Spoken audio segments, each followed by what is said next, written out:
नमस्कार, स्वागत है आपका। आप देख रहे हैं इंडिया टीवी। आपके साथ मैं हूं प्राची पाराशर। वक्त प्रहार का हो गया है और प्रहार में आज सबसे पहले आपको दिखाऊंगी वक्फ के नाम पर मुर्शिदाबाद में हुई हिंसा की सबसे विभत्स, बर्बर, खौफनाक तस्वीर।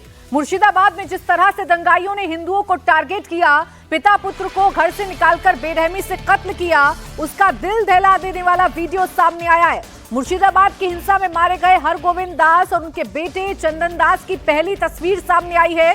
ये वीडियो हिंसा के फौरन बाद की है। 12 अप्रैल की दोपहर दंगाइयों ने मुर्शिदाबाद के जाफराबाद में हरगोविंद दास और चंदन दास की बेरहमी से हत्या कर दी थी। तस्वीर दिल दहला देने वाली है। दंगाइयों की भीड़ ने वक्फ के नाम पर विरोध प्रदर्शन के दौरान मुर्शिदाबाद के जाफराबाद में हरगोविंद दास के घर पर हमला कर दिया था। उपद्रवियों ने हरगोविंद दास और उनके बेटे चंदन दास को घर से घसीटकर निकाला।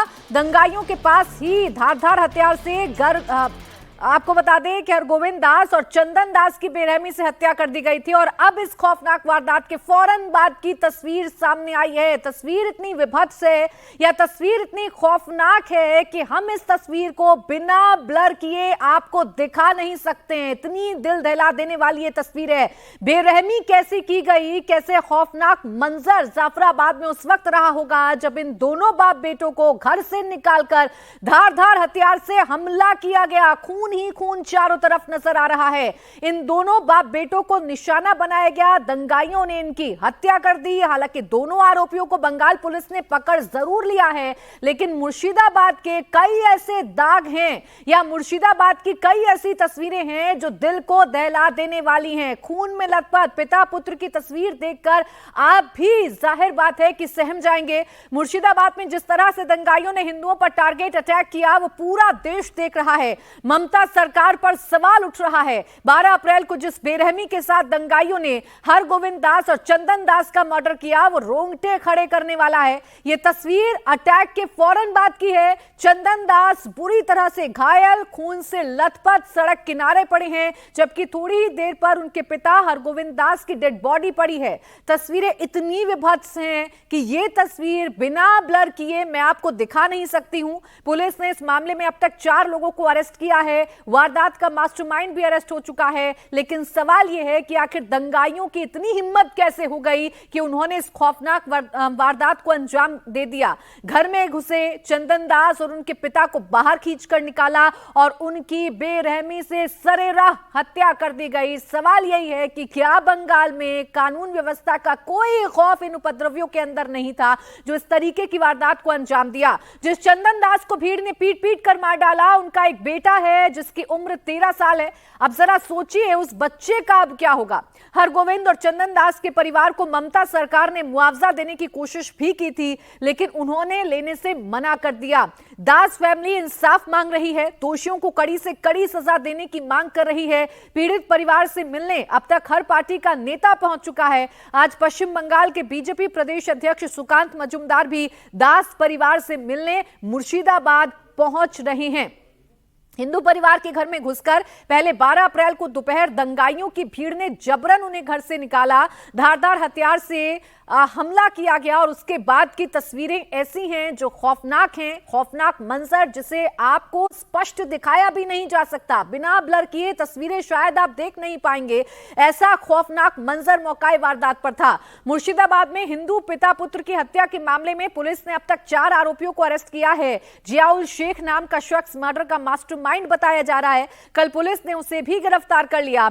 इससे पहले इस मामले में कालू नादर, दिलदार और इंजमाम गिरफ्तार किया जा चुका है। दिलदार को भारत और बांग्लादेश बॉर्डर के पास से अरेस्ट किया गया है। मास्टरमाइंड भी पकड़ा जा चुका है। कुल मिलाकर 4 हत्या के जो आरोपी हैं वो फिलहाल पुलिस की गिरफ्त में आ चुके हैं। लेकिन ये तस्वीरें बहुत कुछ बता रही हैं। ये तस्वीरें कई सवालों के साथ आकर सामने खड़ी हो गई हैं। ओंकार सरकार मेरे सहयोगी इस वक्त जुड़ गए ज्यादा जानकारी के साथ। इन तस्वीरों को कोई भी देखेगा ओंकार तो जहन में सबसे पहला सवाल यही आएगा कि क्या बंगाल में कानून का राज बिल्कुल खत्म हो गया है? दंगाइयों की इतनी हिम्मत कैसे हुई कि वो घर से घसीटकर बाप बेटों को लाते हैं और इतनी बेरहमी से उनकी हत्या कर देते हैं? देखिए, पिछले शनिवार के घटना यह है, पिछले 12 तारीख की घटना है दोपहर को। जैसे कि ये हरगोविंदो दास का घर है और उसके घर के अंदर से उनके बेटे चंदन दास और हरगोविंदो दास दोनों को घसीटते हुए बाहर निकाला जाता है। और घसीटते हुए बाहर निकालने के बाद ये जो जगह है, मैं दिखाने की कोशिश करूंगा प्राची, कि इसी जगह पर लाकर यहाँ पर बेरहमी से कत्ल कर दिया गया चंदन दास और उनके पिता हरगोविंदो दास का। हालांकि इसी जगह पे 3 दिन पहले फॉरेंसिक का टीम भी पहुंची थी, तो इसी को लेकर भी सवाल पैदा हुआ था कि लगभग 7 दिन बाद फॉरेंसिक टीम आया, जबकि यहाँ पर जितने भी यहाँ पर एविडेंस रहे होंगे वो तो काफी ज्यादा टेम्पर भी हो सकता था। ये सवाल भी जरूर पैदा होता है। तो इसी जगह पर जो वीडियो हम लोग इस वक्त टीवी के स्क्रीन पर देख रहे हैं वो इसी जगह के वीडियो है, जहां पर इसी जगह पर धारदार हथियार से चंदन दास और उनके पिता हरगोविंदो दास की हत्या कर दी गई। यानी कि घर से सिर्फ कुछ ही कदम दूरी पर यह घटना हुई। ये है हरगोविंदो दास के घर और उनके घर से घसीटते हुए निकाला गया उन्हें। उनका घर का थोड़ा हालत दिखाने की कोशिश करूंगा। फिलहाल तो लगता है कोई घर पर इस वक्त कोई नहीं है। ये घर का हालत थोड़ा दिखाने की कोशिश करूंगा कि इस घर को किस तरह से तोड़फोड़ की गई है, ये दिखाने की कोशिश करूंगा।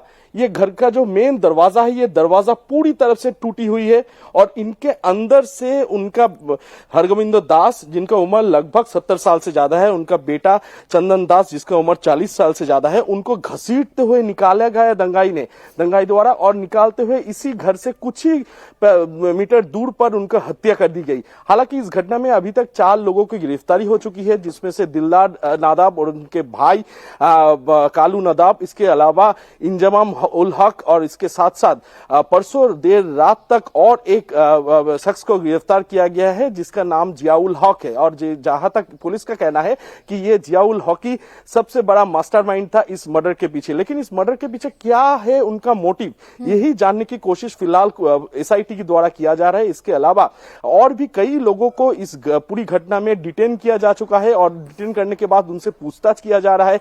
क्या था उनका मोटिव वो भी पूछा जा रहा है। तो फिलहाल मैं और एक बार दिखाने की कोशिश करूंगा। ये है हरगोविंदो दास के घर।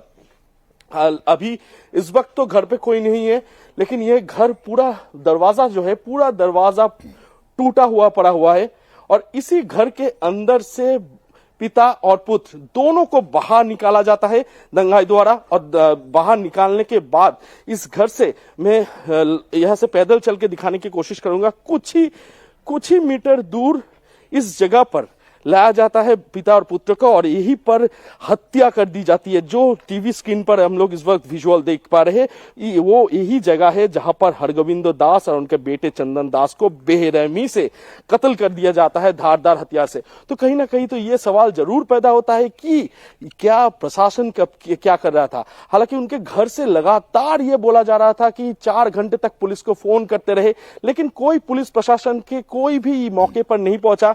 अगर ठीक टाइम पहुंच जाते तो इतना बड़ा हादसा नहीं होता, कम से कम उनको अस्पताल तो पहुंचाया जा सकता था। यही सवाल लगातार परिवार की तरफ से इस वक्त उठाया जा रहा है, क्योंकि ये बहुत ही बेरहमी से यहाँ पर कत्ल कर दिया गया।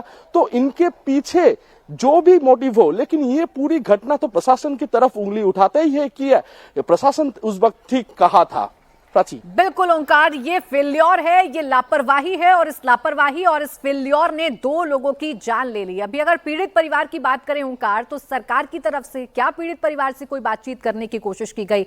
मुआवजे को ठुकरा दिया है पीड़ित परिवार ने, लेकिन कैसे राहत देने की कोशिश की जा रही है परिवार को?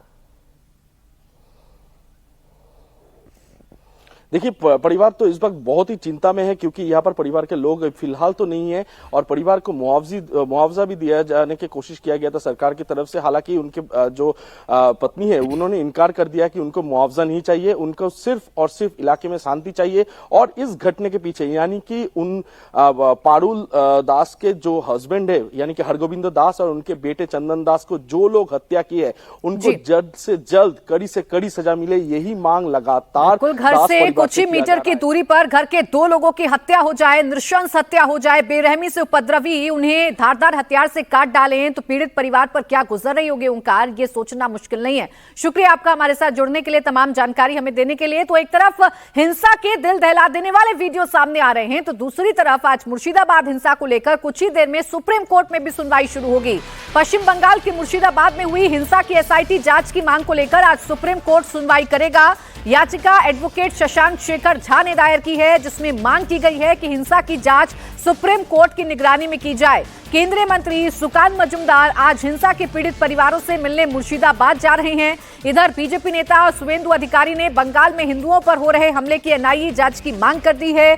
मुर्शिदाबाद हिंसा को लेकर ममता बनर्जी सवालों के घेरे में हैं। सीपीएम ने भी ममता बनर्जी पर बड़ा हमला करते हुए ममता को आरएसएस की दुर्गा कहा है। इधर 11 और 12 अप्रैल को धुलियान में हुई हिंसा के बाद मुर्शिदाबाद से मालदा पलायन कर गए हिंदू परिवारों को वापस मुर्शिदाबाद लाया जा रहा है। उन्हें पुनर्स्थापित करने की जो कोशिश है वो लगातार की जा रही है। तो मुर्शिदाबाद में दंगा पीड़ितों की घर वापसी और दंगे पर हो रहे सियासत के बीच आज सबकी नजर सुप्रीम कोर्ट पर है।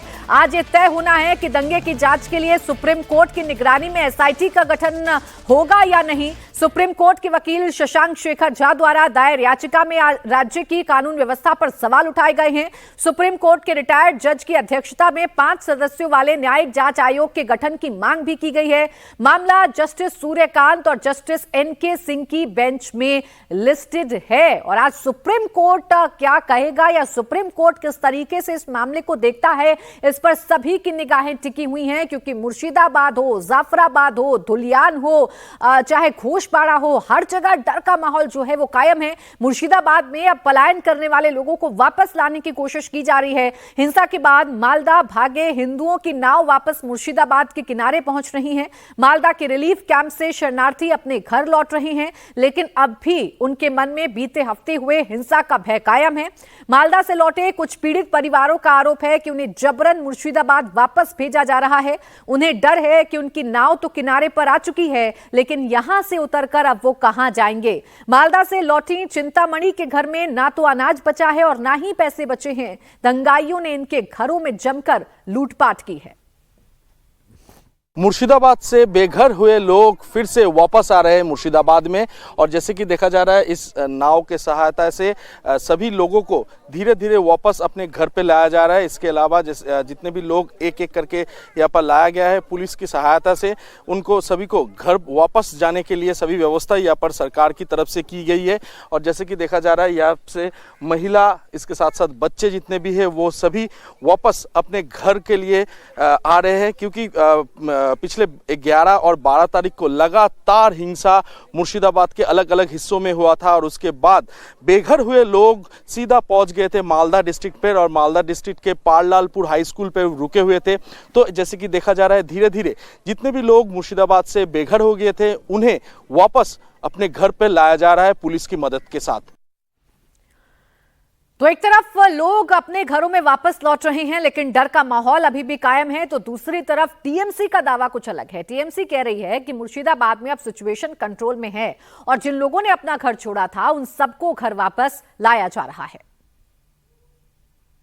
तो टोटल बोला 200 प्लस होगा, ठीक है, 200 प्लस सब का जो था 200-250 सभी आ रहा है। 11 को हुआ जो वो दुर्भाग्य घटना है।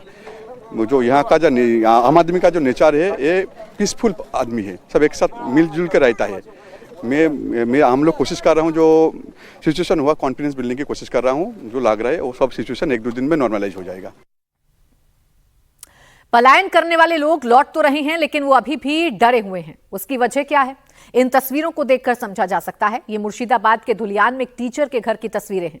12 अप्रैल को उपद्रवियों ने घर को आग के हवाले कर दिया था, और हैरानी की बात तो यह है कि टीचर शुभांकर दास का स्टूडेंट भी उपद्रवियों में शामिल था। शमशेरगंज थाने के दासपाड़ा 16 नंबर वार्ड, और ये जो घर है ये शुभांकर दास का है। पेशे से वो एक टीचर है। उनके घर पर पिछले 12 तारीख को लगातार अटैक हुआ।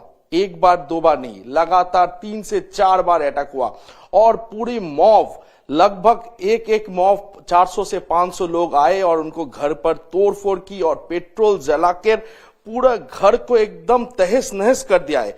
घर पर और कुछ भी नहीं है। उनके जितने भी किताबें थे, जितने भी नोट्स थे पढ़ाई के लिए, सब कुछ जला दिया गया।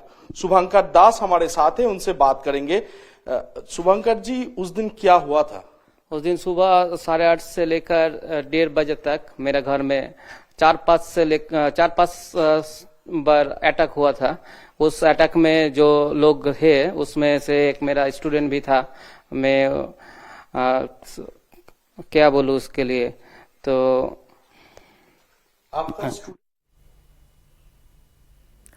लोगों का डर, मुर्शिदाबाद के हालात आपने सब देख लिए, लेकिन अब मुर्शिदाबाद प्रशासन का दावा सुनिए। उनका दावा है कि हिंसा के मामले में अब तक 153 एफआईआर दर्ज की गई हैं, 292 आरोपियों को अरेस्ट किया जा चुका है। हिंसक प्रदर्शन के दौरान जाफराबाद के पिता पुत्र की हत्या के आरोप में चौथी गिरफ्तारी हो चुकी है। वहीं आज कलकत्ता हाईकोर्ट भी हिंसा प्रभावित इलाकों में केंद्रीय बलों की तैनाती को लेकर फैसला सुनाएगा। पिछली सुनवाई में 3 सदस्यों वाले पैनल को हिंसा प्रभावित इलाकों में जाने का निर्देश दिया गया था। 12 इवनिंग का बाद कोई मेजर इंसिडेंट कुछ नहीं हुआ है। भी डरे हुए हैं, पुलिस ठीक तरीके से ये नहीं कर रहा है, उनका सुरक्षा नहीं दे पा रहा है। तो ऐसा तो मुझे नहीं लगता है, और कोई ऐसा बोला नहीं। 292 arrest we have done and 153 case तो मैंने पहले ही बोल चुका हूँ। सर, ये नया काल जो अरेस्ट हुआ है, एक्चुअली ही इज फ्रॉम शुलीतौला। वो भाग गया था, छापरा से पकड़ के लेके आया। हिंसा के बाद अब पुलिस एक्शन में आने का दावा कर रही है, तो सीएम ममता बनर्जी बीजेपी के निशाने पर हैं। केंद्रीय मंत्री और पश्चिम बंगाल बीजेपी अध्यक्ष सुकांता मजूमदार आज हिंसा प्रभावित परिवारों से मिलने मुर्शिदाबाद पहुंच रहे हैं, तो नेता प्रतिपक्ष शुवेंदु अधिकारी ने हिंसा की एनआईए जांच की मांग की है। हम लोग भारतीय संस्कृति और हिंदू सनातन संस्कृति को जिंदा रखने के लिए काम कर रहा है। बंगाल में हिंदू खतरे में है। हम लोग हिंदू जो अत्याचारित है उनको प्रेयर करने के लिए यहाँ एक बड़ा धार्मिक कार्यक्रम का यहाँ का जो हिंदू ऑर्गेनाइजेशन वो लोग अरेंज किया है। हम लोग पूरा ताकत से सब लोग पार्टिसिपेट करने का आज सिद्धांत तो ले लिया है। We want NIA. The state police is fully responsible for this kind of brutal killing. They are responsible. Entire Bengal want NIA should come and take up the case. नहीं, बांग्लादेश की स्थिति तो अब सबको पता है, वो तो अलग देश है। ममता बनर्जी तो बांग्लादेश को अभी एक्सपोर्ट करके मुर्शिदाबाद में लिया है ना। तो हिंदुओं का खून पश्चिम बंगाल में ही हो रहा है। अब आप बांग्लादेश की तरफ देखने की जरूरत नहीं पड़ेगी। बांग्लादेश वर्शन लाइट ममता बनर्जी ने पश्चिम बंगाल में बना दिया है ऑलरेडी। आगे बढ़ेंगे, अब बात करेंगे राहुल गांधी की, जिनके अमेरिका दौरे पर दिए गए बयान पर फिर घमासान मच गया है। राहुल गांधी ने अमेरिका की धरती से सीधे सीधे चुनाव आयोग पर सवाल उठाया, तो बीजेपी ने उन पर करारा पलटवार किया। बीजेपी सांसद संबित पात्रा ने राहुल गांधी को गद्दार करार दे दिया। संबित पात्रा ने कहा कि राहुल नेशनल हेराल्ड केस में ईडी का गुस्सा इलेक्शन कमीशन पर उतार रहे हैं। संबित पात्रा ने कहा कि चुनाव आयोग पर सवाल उठाने वाले राहुल को याद रखना चाहिए कि वो नेशनल हेराल्ड केस में 50,000 रुपए के बेल पर हैं। वो कुछ भी कर लें, राहुल और सोनिया गांधी इस केस में बच नहीं पाएंगे। विदेश की भूमि में जाकर भारत पर इस प्रकार हमले करने वाला राहुल गांधी याद रखे कि वो 50,000 की बेल पर बाहर है। वो गुनहगार है, वो भ्रष्ट है, उसने चोरी की है, डकैती की है। नेशनल हेराल्ड का केस चोरी का केस नहीं है, डकैती का केस है। 5,000 करोड़ की प्रॉपर्टी का मात्र 50 लाख रुपए देकर और 440 करोड़ रुपए का इनकम टैक्स गबन करके उसे चोरी और भ्रष्टाचारी नहीं कहते हैं, वो डकैती होती है। मां बेटे ने डकैती की है और डकैती करने के बाद इनकी इतनी हिम्मत है कि विदेश की भूमि में जाकर आप हिंदुस्तान के लोकतंत्र के ऊपर उंगली उठाते हैं। राहुल गांधी, आपसे नहीं हो पाएगा हिंदुस्तान में राजनीति, तो जाकर के किसी और देश से चुनाव लड़िए। मगर जिस थाली में खाते हैं, अगर उस थाली में आप छेद करेंगे तो आप देशद्रोही कहलाएंगे। You are a traitor. Rahul Gandhi traitor हैं, केवल इसलिए नहीं क्योंकि विदेश की भूमि में जाकर देश की संस्थाओं का अपमान करते हैं और देश के लोकतंत्र को हीन बताते हैं। वो इसलिए भी ट्रेटर हैं क्योंकि देश की संपत्ति का करोड़ों करोड़ रुपए नेशनल हेराल्ड के माध्यम से उन्होंने गबन किया है। तो राहुल गांधी का विदेश दौरा हमेशा विवादों में घिर जाता है। इस बार भी राहुल गांधी अमेरिका के दौरे पर हैं। यहां उन्होंने बीती रात ब्राउन यूनिवर्सिटी में छात्रों को संबोधित किया। इस दौरान राहुल गांधी ने चुनाव आयोग पर ऐसा बयान दे दिया जिस पर घमासान छिड़ गया। राहुल ने चुनाव आयोग की निष्पक्षता पर सवाल उठाए और कहा कि चुनाव आयोग ने समझौता कर लिया है। राहुल ने महाराष्ट्र विधानसभा चुनाव को लेकर आरोप लगाए। उन्होंने कहा कि महाराष्ट्र में जितने वयस्क हैं उससे ज्यादा वोट डाले गए। शाम 5:30 बजे से शाम 7:30 बजे तक 65 लाख वोट डाले गए, जो संभव नहीं है। राहुल ने कहा कि अगर ये मानकर चलें कि एक वोटर को वोट डालने में औसतन 3 मिनट लगते हैं तो वहां लोगों की कतार सुबह 2 बजे तक लगनी चाहिए थी। इसके अलावा राहुल ने मतदान के दौरान वीडियोग्राफी को लेकर भी सवाल उठाए और कहा कि चुनाव आयोग ने अब इस बारे में कानून बदल दिया है। In simple terms, more people voted in the Maharashtra Assembly elections than there are adults in Maharashtra. This is a fact. And the Election Commission gave us a figure, voting figure for 5:30 in the evening. And between 5:30 in the evening and 7:30 in the evening, when the polls were supposed to have closed, 65 lakh voters voted.